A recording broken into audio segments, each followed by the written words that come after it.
Hello friends, welcome back to my YouTube channel. I'm Vivek MBBS Vlogs and I am recording live from KGMU Lucknow, king George's medical university Lucknow. And अभी NEET में मात्र 21 दिन बचे हुए हैं, मतलब 3 हफ्ते। अब इसमें आप लोगों के लिए सबसे इम्पोर्टेंट क्या है करना, वह मैं आप लोगों को इस वीडियो में बताऊंगा। और आप लोग किस तरीके से अभी अपने मार्क्स को इन लास्ट 21 डेज में, जो कि अप्रॉक्सिमेटली लगभग आज के दिन को अगर हम लोग छोड़ देते हैं तो अब हमारे पास लगभग मात्र 20 ही दिन बचे हैं। इन 20 दिनों में हम लोग कैसे अपने मार्क्स को 50 से 60 नंबर, इनफैक्ट 100 नंबर से बूस्ट दे सकते हैं। क्या गलतियां आप लोग जो कर रहे हैं वो आप लोगों को भी सुधार देनी चाहिए। सबसे पहली गलती मैं आप लोगों पे आता हूँ बायोलॉजी पे। बायोलॉजी का कोई भी बायोलॉजी एनसीईआरटी का कोई भी सप्लीमेंट नहीं है। आप लोगों को बस और बस एनसीईआरटी ही पढ़ना होगा। और एनसीईआरटी को अभी जो 20 डेज अप्रॉक्स लेफ्ट है, आप लोगों को इसमें एटलीस्ट 3 to 4 टाइम्स और इससे भी ज़्यादा आप लोग अभी पढ़ने का कोशिश करिए। क्योंकि जब आप लोग एक बार पैसिव रीडिंग आप लोगों के दिमाग में एनसीईआरटी के लाइंस की रहेंगी, वही आप लोगों को असर्शन रीजन और जो स्टेटमेंट वाले क्वेश्चंस होते हैं उसी में हेल्प कर पाएंगे। क्योंकि मॉडर्न जो अभी लेटेस्ट पैटर्न चल रहा है, इसमें आप लोग देख भी सकते हैं कि असर्शन रीजन काफ़ी ज़्यादा आ रहा है और स्टेटमेंट वाइज क्वेश्चंस भी ज़्यादा आ रहे हैं। अब वो पहले के समय नहीं रहा जहाँ पर सिंगल वर्ड क्वेश्चंस आते थे। सो इसलिए मैंने जो खुद महसूस किया था कि जो इतना बार साइमल्टेनियस रीडिंग ऑफ एनसीईआरटी जो मैंने किया था, उसके कारण जो उसके लाइंस थे वो मुझे एक तरीके से याद हो गए थे। मैं जब क्वेश्चंस को पढ़ रहा था तो मैं पढ़ते ही समझ जा रहा था कि यहाँ पर कुछ ना कुछ गड़बड़ है। क्योंकि मुझे वो लाइंस जो थे वो एक तरीके से दिमाग में चलते थे जो एनसीईआरटी के थे। अब बायोलॉजी में आप लोगों को क्या करना है इसके अलावा, कि जो मैं एक कॉमन चीज़ है जो आप लोगों को अभी करना शुरू कर देना है, कि जिन लोगों ने अभी तक पीवाईक्यू एटलीस्ट 2015 तक, जिसमें कि आप लोग देख सकते हैं कि अभी 9 साल पहले का मैं बता रहा हूँ 2015 तक, जिसमें कि किसी किसी ईयर में पेपर दोबारा भी हुए थे, तो आप लोगों के पास लमसम 15 पेपर्स बन जाएंगे पीवाईक्यू के। जो बना चुके हैं उनके लिए ऑल द बेस्ट। और आप लोग और कोशिश करिए 2010 तक 2005 तक के पीवाईक्यूज लगाइए। क्योंकि पीवाईक्यूज आप लोग भी जानते हैं कि पीवाईक्यूज बहुत ज़्यादा रिपीट होते हैं। And moving on to the physics में आप लोगों को अभी क्या करना है कि कोई भी पार्ट सिलेबस जो लगा रहे थे, अब वो पार्ट सिलेबस लगाना बंद कर दें। मेरे अभी कुछ ही दिन पहले एक दोस्त से बात हुई थी कानपुर के, तो उन्होंने बताया कि अभी तक उनका सिलेबस कंप्लीट नहीं हुआ और वो अभी तक पार्ट सिलेबस टेस्ट ही लिए जा रहे हैं। तो इस झांसे में आप लोग ना पढ़ें कोचिंग इंस्टीट्यूट का। अब आप लोग फुल सिलेबस मॉक टेस्ट कहीं से भी पाएँ, एलन का हो, चाहे वो न्यूलाइट का हो, चाहे किसी भी कोचिंग का हो, आकाश का हो, आप लोग या तो पीडब्ल्यू का आप लोग फुल सिलेबस टेस्ट सीरीज देना शुरू करें।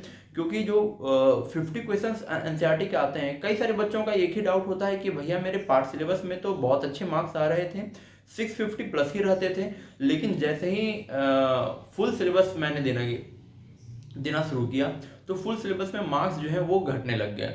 फुल सिलेबस में मार्क्स घट रहे हैं लेकिन आपके पार्ट सिलेबस में मार्क्स आ रहे हैं। तो ये एक ही चीज में होता है कि आप छोटे सिलेबस को तो हैंडल आपका ब्रेन कर पा रहा है, लेकिन वो जैसे ही आपको इंटायर 30 चैप्टर्स ऑफ फिजिक्स आ रहा है तो आप कंफ्यूज हो पा रहे हैं, आपका दिमाग उतना जल्दी जल्दी स्विच नहीं कर पा रहा है दूसरे क्वेश्चंस के ऊपर। सो इस प्रैक्टिस को आप लोग अभी से ही बनाना शुरू करिए। और जिन्होंने अभी तक नहीं शुरू किया है वो आज से तो 20 दिन जो है वो हर दिन एक पेपर लगाएं। और जो क्वेश्चंस उनसे बन पा रहे हैं उनको बना ले, और जो क्वेश्चन उनसे नहीं बन पा रहे हैं उसको एक सेपरेट कॉपी बना करके फिजिक्स की, मैंने जिन्होंने मेरा पिछला वीडियो देखा होगा उनको पता होगा कि मैंने खुद में एक मिस्टेक कॉपी बनाई थी जो कि मेरे मार्क्स को बहुत इंप्रूव किया था। मैं आप लोगों को अपना मार्क्स बताना चाहता हूँ कि मुझे 670 आउट ऑफ 720 आया था। And AIR 2947 with subject wise marks. Physics में मुझे फिजिक्स में 175 स्कोर हुआ था। तो वही चीज मैं आप लोगों को बताना चाह रहा हूँ कि फिजिक्स में कैसे 175। कुछ लोग बोलते हैं, मेरे दोस्त बोलते हैं कि यार तूने 175 कैसे स्कोर कर लिया, काफी डिफिकल्ट है कि बस एक ही क्वेश्चन तुझसे गलती हुआ हो। तो उसी चीज को अचीव करने के लिए क्या है कि जो आप मिस्टेक कर रहे हैं अभी, जो आप ऐसा सोचिए कि कौन सी फॉर्मूला थी जो आपको याद नहीं आई, या तो कई बार ऐसा होता है कि फॉर्मूला याद आने के बाद भी आपसे क्वेश्चंस बन नहीं पाए क्योंकि आपने अप्लाई करना आपको आ नहीं रहा था। तो उस चीज़ों पे आपको फोकस करना है और पीवाईक्यू को माइंडेड आप लोगों को पीवाईक्यू अभी से बनाइए। एटलीस्ट 20 दिन है तो 20 पेपर पीवाईक्यू का लगा लीजिए। एलएन के भी जो एक 10 ईयर 15 ईयर बुकलेट आती है, जो एलएन में बच्चे पढ़ते हैं उन लोगों को अच्छे से पता होगा। बाकी आप लोगों को इंटरनेट पे आराम से मिल जाता है पीवाईक्यू। और आप लोग मेरे टेलीग्राम ग्रुप को भी ज्वाइन कर सकते हैं। मेरा टेलीग्राम लिंक डिस्क्रिप्शन में दिया हुआ है। वहाँ पर भी अभी मोर देन 400 अप्रॉक्स 450 स्टूडेंट्स हैं जो कि एक दूसरे को सपोर्ट कर रहे हैं डॉक्यूमेंट्स और क्वेश्चन पेपर अपने अपने इंस्टीट्यूट का प्रोवाइड करा करके, और वो लोग एक दूसरे इंस्टीट्यूट्स का भी क्वेश्चन सॉल्व कर पा रहे हैं। सॉल्यूशन की भी आप लोगों को वहाँ पर मिल जा रहा है। बहुत ही एक अच्छा इन्वायरमेंट है, बच्चे क्वेश्चंस पूछते हैं और बाकी बच्चे जो है उसका सॉल्यूशन भेजते हैं, और जो उनसे नहीं बन पाता उसका सॉल्यूशन मैं भी भेज देता हूँ, specially physics. So and in chemistry मैं आप लोगों को अगर केमिस्ट्री में बताऊं तो केमिस्ट्री थोड़ा सा मतलब एक लिटिल बिट मुझे तो डिफिकल्ट लगता था। स्पेशली अगर देखा जाए तो इनऑर्गेनिक केमिस्ट्री। नहीं तो ऑर्गेनिक केमिस्ट्री में मैं आप लोगों को सबसे बढ़िया बताऊं तो मैंने तो अभी एक बुक ले जा करके दिया भी था अपने कानपुर वाले दोस्त को। वो था अरिहंत का जो सॉल्यूशन बुक आता है, एनसीईआरटी सॉल्यूशंस। सो वो बुक आप लोग, या तो आप कोई भी जो चैप्टर नेट पे टाइप करिए उसका आंसर की आप एनसीईआरटी क्वेश्चंस का सॉल्यूशन की आप निकाल सकते हैं। और इनफैक्ट मेरा कहने का ये मतलब है कि जो एग्जाम्पल और जो इनटेक्स्ट क्वेश्चन और जो बैक एक्सरसाइज क्वेश्चन केमिस्ट्री में दिए हुए रहते हैं वो काफ़ी इंपॉर्टेंट होते हैं। आप पीवाईक्यू से मिला के देखिएगा तो कई बार जो इनऑर्गेनिक में P block, S block, D and F block के जो क्वेश्चंस आए हैं, मेटलर्जी के क्वेश्चन है, कोऑर्डिनेशन के भी क्वेश्चंस हैं, वो एज इट इज उसके इंटेक्स्ट क्वेश्चन थे, as it is in text question थे, एज इट इज एग्जाम्पल था जो कि पूछा गया है। तो वो काफ़ी ज़्यादा आप लोगों को इम्प्रूव करेगा। आप लोग एक बार उसको पैसिव रीडिंग जरूर दीजिएगा, एनसीईआरटी जो लोग पढ़ रहे हैं, और जो लोग नहीं भी पढ़ रहे हैं वो भी इसको एक बार रीडिंग कर लें। और एक और फाइनल मेरा आप लोगों के लिए एक ये पॉइंट रहेगा, टिप रहेगा कि आप लोग लास्ट डे तक मेहनत करिएगा। कई लोग ऐसा बोलते हैं कि अब तो जैसे 5 मई को एग्ज़ाम है, अब तो 4 मई आ गया है, अब मैं आज तारीख इस 4 मई को क्या पढ़ूंगा, कुछ समझ में नहीं आ रहा। लेकिन वैसा नहीं है। मैं आपको अपना बताता हूँ, मुझे था कि भाई मेरा फिजिक्स स्ट्रांग है, मैं फिजिक्स कर ले जाऊँगा, बायोलॉजी मेरा स्ट्रांग है, बायोलॉजी में कर लूँगा। मुझे बस केमिस्ट्री के इनऑर्गेनिक सेक्शन पे थोड़ा सा मतलब था कि हाँ मुझे एक बार उसकी रीडिंग और लेनी थी। तो मैं आप लोगों को बता रहा हूँ कि मैंने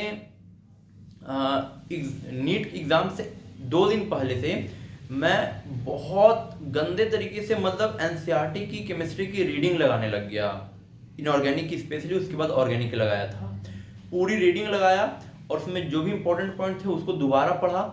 और इससे क्या हुआ कि मेरे दिमाग में पूरा इनऑर्गेनिक और ऑर्गेनिक केमिस्ट्री एक तरीके से दोबारा से रिवाइज हो गया एनसीईआरटी के लैंग्वेजेस में। और एनसीईआरटी का लैंग्वेज आप लोगों के लिए काफ़ी इंपॉर्टेंट है क्योंकि अभी का पैटर्न जो है केमिस्ट्री में भी असर्शन रीजन आने लग गए हैं क्वेश्चंस। तो उस पॉइंट ऑफ व्यू से भी आप लोगों को काफ़ी ज़्यादा हेल्प मिलेगा।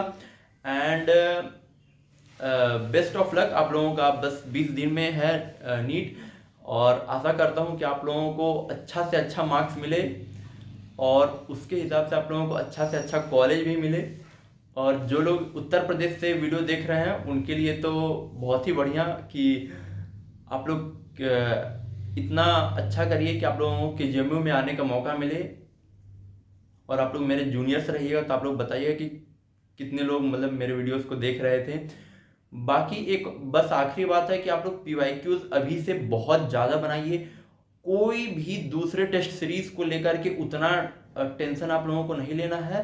आप लोगों को बस पीवाईक्यू पे फोकस करना है क्योंकि 20 डेज लेफ्ट हैं। 20 डेज में आपको भी पता है आपको पढ़ना भी है, क्वेश्चंस भी बनाने हैं, एनालाइज भी करना है, सोना भी है, सब कुछ करना है। तो समय कम पड़ जाएगा तो प्रायोरिटीज में काम करना शुरू कर दीजिए। और सबसे पहली प्रायोरिटी रखिए पीवाईक्यू बनाना, फिर मिस्टेक्स एनालाइज करना और फिर एनसीईआरटी पढ़ना और अपने नोट्स को रिवाइज करना। कोई नया चीज़ मत करिए।